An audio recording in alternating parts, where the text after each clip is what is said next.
ng bayan, maasahan anumang panahon. Magandang araw po sa ating lahat. Narito na ang latest update sa magiging lagay ng ating panahon ngayong araw ng Linggo, July 13, 2025. Sa kasalukuyan ay patuloy na nakakaapekto ang habagat o southwest monsoon sa malaking bahagi ng ating bansa. Samantalang patuloy naman nating minomonitor ang tropical cyclone o tropical storm sa labas ng ating area of responsibility. Huling namataan si Tropical Storm Nari sa layong 2,165 kilometers silangan-hilagang silangan ng extreme northern Luzon. Taglay nito ngayon ang lakas ng hangin na umaabot sa 65 kilometers per hour malapit sa gitna at pagbugsong umaabot naman sa 80 kilometers per hour. Sa kasalukuyan ay kumikilos ito ng silangan-hilagang silangan sa bilis naman na 15 kilometers per hour. Base sa latest forecast track nito ay patuloy itong kikilos ng hilagang silangan at posibleng maglandfall sa bahagi ng Japan sa mga susunod na araw. Wala naman itong nakikitang direktang epekto sa anumang bahagi ng ating bansa at hindi rin nito palalakasin ang hanging habagat na magpapaulan sa anumang bahagi ng ating bansa. Dahil nga sumiiral naman na habagat ay asahan ng mga pag-ulan ngayon sa Palawan, kaya posible ang mga pagbaha at pagguho ng lupa kung may mga umiiral na katamtaman at malalakas na pag-ulan.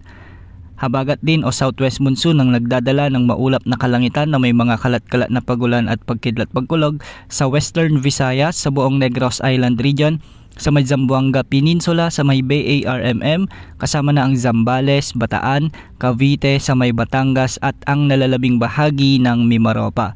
Pinag-iingat natin ang mga nabanggit na lugar sa banta ng mga biglang pagbaha o pagguho ng lupa, lalo na kung may mga umiiral na katamtaman at malalakas na pag-ulan. Magiging bagyang maulap hanggang sa maulap naman ang mga kalangitan na may mga isolated rain showers and thunderstorms sa buong Metro Manila at nalalabing bahagi ng ating bansa. Dulot pa rin ito ng habagat. Hindi rin inaalis ang banta ng mga flash floods at landslides kung may mga umiiral na severe thunderstorms.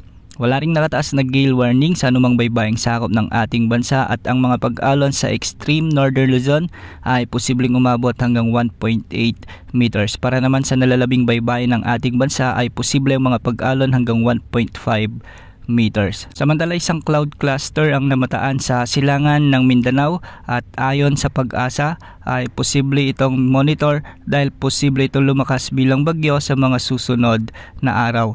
Base naman sa latest wind outlook natin sa ginagamit nating mga wind models ay posible nga magkaroon ng bagyo at lalapit ito ng bahagya sa may silangan ng Luzon. Hindi naman ito nakikitang tatama sa ating bansa ngunit dahil sa lakas at lawak nito ay palalakasin o hahatakin nito ang habagat na magpapaulan naman sa kanlurang bahagi ng Luzon at Visayas. Sa susunod na linggo, asahan ng malawakang pag-ulan sa Luzon, Visayas at ilang bahagi ng Mindanao dulot ng enhanced habagat na posibleng hatakin ng potensyal na bagyong ito. Manatiling nakaantabay sa ating channel para sa mga susunod na updates ukol sa potensyal na sama ng panahon na ito.